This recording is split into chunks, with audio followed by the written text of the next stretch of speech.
জীবনের কোনোই দাম নেই। আজ যদি তুমি মারা যাও, কাল হবে 2 দিন। আস্তে আস্তে সবাই তোমাকে ভুলে যাবে। হ্যালো এভরিওয়ান, আমি সুবর্ণা। আমার নতুন আরেকটি গল্পতে তোমাদের সবাইকে ওয়েলকাম। আজ দিনটি ছিল রথযাত্রা। উপলক্ষে সকালবেলা স্নান দান করে ঢাল দিয়ে পুজো দিব, তো সেটাও দিয়ে নিলাম। মনটা সকাল থেকেই ভালো ছিল। আজকে রথযাত্রা, সবাই মিলে রথ টানতে যাবো, অনেক মজা হবে। কিন্তু পাশের বাড়ির একটা ঠাম্মা মারা গেল। বয়স তেমন হয়েছিল না, রোগ হয়েছিল লিভারে জন্ডিস।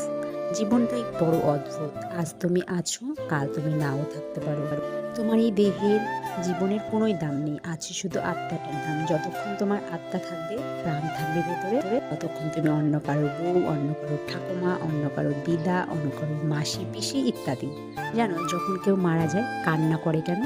তোমার সব মায়া ত্যাগ করার জন্য। তোমার প্রতি কোনো মায়া থাকবে না, কারণ মানুষ না হলে বাঁচতে পারবে না। এটাই প্রকৃতি, এটাই সৃষ্টি। তুমি মারা যাবে, সেদিন তোমাকে নিয়ে সবাই আওতাস করবে। 2 দিন গেলে তোমাকে সবাই ভুলে যাবে। এটাই প্রকৃতি, এটাই দেখিয়ে এসেছি, এটাই হয়ে আসছে। ভিতরে যখন প্রাণটা থাকবে, তখন তোমাকে কেউ মূল্যও দিবে না, কিছু দিয়ে বুঝবে না। যখন তুমি মারা যাবে, সেই দিন বলবে এরকম ছিল এই মানুষটা, সেরকম ছিল মানুষটা, খুব ভালো ছিল। মানুষটি বেঁচে থাকাকালীন কেউ তোমাকে মূল্য দেবে না।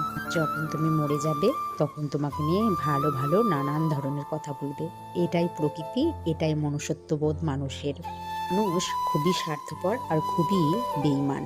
হ্যাঁ, মানুষের মধ্যে কিন্তু আমিও পড়ি। ভেবো না কেউ যে আমি খুব একবারে মহান ব্যক্তি। এই সাধারণ তোমাদের কয়েকটা কথা বললাম, সেটাই। কিছু বলতে ইচ্ছা করলো তো তাই বললাম। ভেবেছিলাম রথ টানতে যাবো না, তারপরে ভাবলাম যে না, বছরের একটা দিন রথ একটু টেনে আসি, টেনেই চলে আসবো। তারপরে ট্রেনে চলে এসেছিলাম, আর ওখানে ঠান্ডা দিচ্ছিল, একটু ঠান্ডাও খেয়ে নিয়েছিলাম। অনেক কথা বলে ফেললাম।